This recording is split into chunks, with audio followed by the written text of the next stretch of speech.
એનું એક પ્લગઇન આવે છે જેનું નામ જ છે શેર્ડ પ્રેફરન્સ. તમે સર્ચ કરશો એટલે શેર્ડ પ્રેફરન્સ નામનું પ્લગઇન છે pub.dev માંથી તમને મળી જશે. શેર્ડ પ્રેફરન્સ નું આ પ્લગઇન છે. આ પ્લગઇન છે આપણે યુઝ કરવાનું છે શેર્ડ_પ્રેફરન્સ સ્પેસ 2.5.3.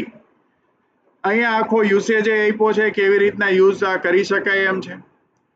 રાઇટ ડેટા, જ્યારે પણ તમારે એની અંદર ડેટા છે રાઇટ કરવો હોય છે ત્યારે શેર્ડ પ્રેફરન્સનો એક ઓબ્જેક્ટ બનેલો છે અને છે એમાં preference dot set integer, set boolean, set double, set string અને સેટ સ્ટ્રિંગ લિસ્ટ. આટલા છે તમે ડેટા સ્ટોર કરી શકો. ઇન્ટીજર, બુલિયન, ડબલ, સ્ટ્રિંગ અને સ્ટ્રિંગ લિસ્ટ.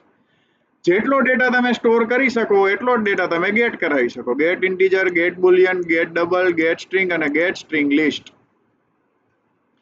હવે જ્યારે પણ ડેટા સેટ કરો છો ત્યારે તમારે બે છે એમાં પેરામીટરમાં વેલ્યુ પાસ કરવાનું. પહેલી છે આ કી અને બીજી એની value. Key value, key value, key value, key અને એની વેલ્યુ. હવે જ્યારે સેમ નામની બે વાર કી તમે આ પ્રેફરન્સમાં યુઝ કરશો તો શું થશે? જે નવો ડેટા છે એ જૂના કી ઉપર મતલબ જૂના ઉપર રિપ્લેસ થઈ જશે. એટલે છે કી હંમેશા વ્યવસ્થિત આપણે રાખવાની. હવે આનો યુસેજ આને કેવી રીતના યુઝ કરતા કોપી કરવાનું છે અને આપણે સૌથી પહેલા pubspec.yaml ફાઇલ આપણી જે છે એની અંદર જઈને પેસ્ટ કરી દેવાની છે અને pub get કરશું એટલે એનો ડેટા છે આખા શેર્ડ પ્રેફરન્સનો કોડ આપણા કોડ આરે લોકલી સ્ટોર થઈ જશે. શેર્ડ પ્રેફરન્સનો કોડ સક્સેસફુલી આવી ગયો, કોઈ જાતની એરર નથી આવી. જો કદાચ એરર આવે તો તમારે ફ્લટરની એસડીકે અપગ્રેડ કરી નાખવાની કઈ વિચાર્યા વગર. નેક્સ્ટ. હવે અહીંથી આ બધું છે અત્યારના કાઢ નાખી. આની અંદર જ્યારે પણ આપણે શેર્ડ પ્રેફરન્સ યુઝ કરવું હોય તો પહેલા હું શું બનાવીશ, અહીંયા એક શેર્ડ પ્રેફરન્સનું પેકેજ બનાવીશ. પ્રેફરન્સીસ અહીંયા બનાવીશ શેર્ડ પ્રેફરન્સ ક્લાસ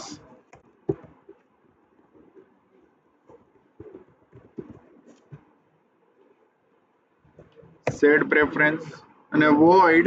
મારે અત્યારે ખાલી યુઝરને ડાયરેક્ટ લિસ્ટ વ્યૂ પેજ ઉપર લઈ જાઓ કે સ્ટાફ એન્ટ્રી પેજ ઉપર લઈ જાઓ એના માટેનું એક પ્રેફરન્સ સ્ટોર કરું છું કે void is user login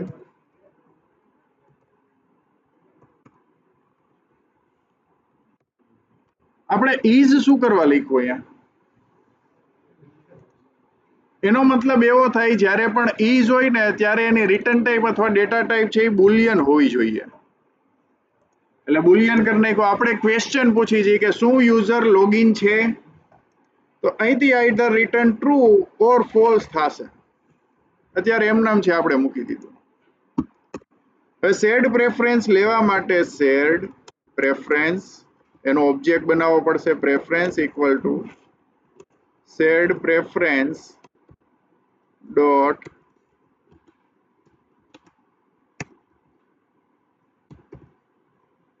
okay, આનો ઓબ્જેક્ટ બન્યો. આપણે બનાવવાનો છે શેર્ડ પ્રેફરન્સીસ,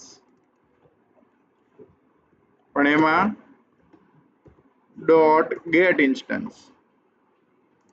હવે અહીંયા એક એરર આવે છે. એરર એવું કહે છે કે જો તમારે આ શેર્ડ પ્રેફરન્સનો ઇન્સ્ટન્સ છે એ જોતો હોય તો એ ફ્યુચર રિટર્ન કરશે. ફ્યુચર એટલે શું? ફ્યુઝન અવેઇટ આવશે.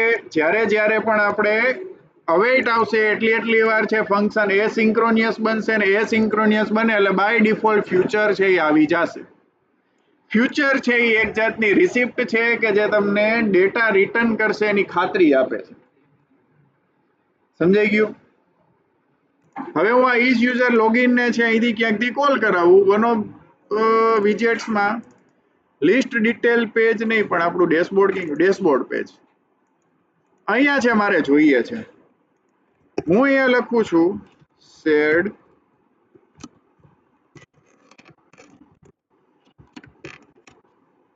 સેડ પ્રેફરન્સ એનો ઓબ્જેક્ટ બનાવ્યો dot is user login.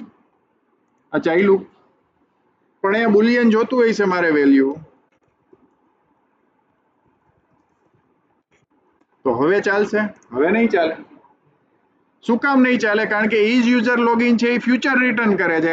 Either હું આને ફ્યુચર વાળું બનાવી નાખું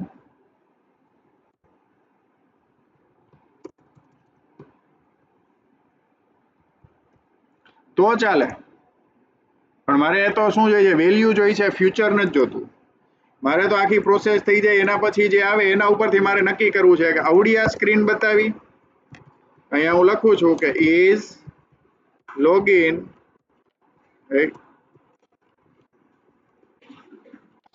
તો આ સ્ક્રીન આવી જોઈ, એલ્સ રિટર્ન લોગિન સ્ક્રીન. હાલો માની લો કે અત્યારે કન્ટેનર છે, આપણે અહીંયા કન્ટેનર લખી છે ખાલી, એ લોગિનની સ્ક્રીન છે, તો એ લોગિનની સ્ક્રીનમાં રીડાયરેક્ટ થશે, આ સ્ક્રીન બતાવશે લોગિન વાળી. નહીતર છે એ લોગિન થઈ ગયેલા યુઝરને જે બતાવવાની છે એ બતાવશે. પણ અહીંયા તો મારે વેલ્યુ જ જોઈએ છે, તો હવે આને એસિંક્રોનિયસ રાખી શકું કે ન રાખી શકું?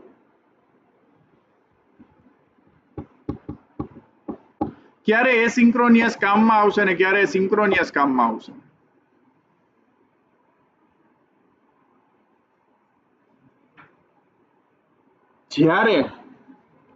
જ્યારે પણ મારે આ એસિંક્રોનિયસ મતલબ ટીડિયસ વર્ક છે, લાંબુ ચાલે એવું વર્ક છે, એ દરમિયાન યુઝરને નોટિફાઈ કરવું છે કે ભાઈ જો વાર લાગશે, ડેટા આવે છે, જે ચકેડું ફરે છે, એપીઆઈ કોલ થાય ત્યારે ચકેડું જે ફરે છે એ સર્કલ પ્રોગ્રેસ ડાયલોગ બતાવવાનું કામ અને સાથે સાથે બેકગ્રાઉન્ડમાંથી ડેટા લઈ આવવાનું કામ, આ બંને સાથે ચાલશે. જ્યાં સુધી બેકગ્રાઉન્ડમાંથી ડેટા, એપીઆઈમાંથી ડેટા આવી અને છે એ આપણા વિજેટ્સમાં સ્ટોર નહીં થઈ જાય ત્યાં સુધી ચકેડું દેખાયા રાખશે. એટલે બે વર્ક એક સાથે કરી આપણે કરવા હોય ત્યારે છે આ એસિંક્રોનિયસ હોવું જરૂરી છે. એસિંક્રોનિયસ હશે ત્યારે જ છે આપણે પ્રોપરલી બે વર્ક સાથે કરાવી શકશું. ફ્યુચર વાળા ફંક્શનને કોલ કરવાના 3 રસ્તા છે. પહેલો રસ્તો આ જે અવેઇટ આપણે લખી નાખ્યું, બીજો રસ્તો જે આપણે અહીંયા હમણાં જોયો તો કેમ ગયો, લિસ્ટ વ્યૂ ડોટ પેજ, આ ડોટ ધેન વાળો રસ્તો. જો અહીંયા પુશ નેમ્ડ જે છે એ પણ એક ફ્યુચર જ રિટર્ન કરે છે, જો ફ્યુચર ઇન બ્રેકેટ ટી. અને ત્રીજું છે ફ્યુચર બિલ્ડર. આ 3ની મદદથી તમે કોઈ પણ છે ફ્યુચરને રન કરાવી શકો, એક્ઝિક્યુટ કરાવી શકો. આ 3 સિવાય છે, મતલબ જ્યારે તમારે ડેટા એમાંથી પાછો જોઈ છે ત્યારની વાત છે. માની લો કે આ સેડ પ્રેફરન્સ ડોટ ગેટ ઇન્સ્ટન્સના ડેટાની મારે જરૂર જ નથી, તો આવડો એક્ઝિક્યુટ થઈ જશે, પણ ડેટા ક્યાં? આનો ડેટા મારે રિટર્ન જ્યારે જોતો હશે ત્યારે તમે 3 રીતના લખી શકશો, અવેઇટ ડોટ ધેન અને ફ્યુચર બિલ્ડર. હવે જોઈએ કે આ ગેટ ઇન્સ્ટન્સ શું રિટર્ન કરે છે? સેડ પ્રેફરન્સનો ઓબ્જેક્ટ. તો અહીંયા આપણને વેલ્યુમાં સેડ પ્રેફરન્સનો ઓબ્જેક્ટ જ જોવા મળે, સેડ પ્રેફરન્સીસ. બીજું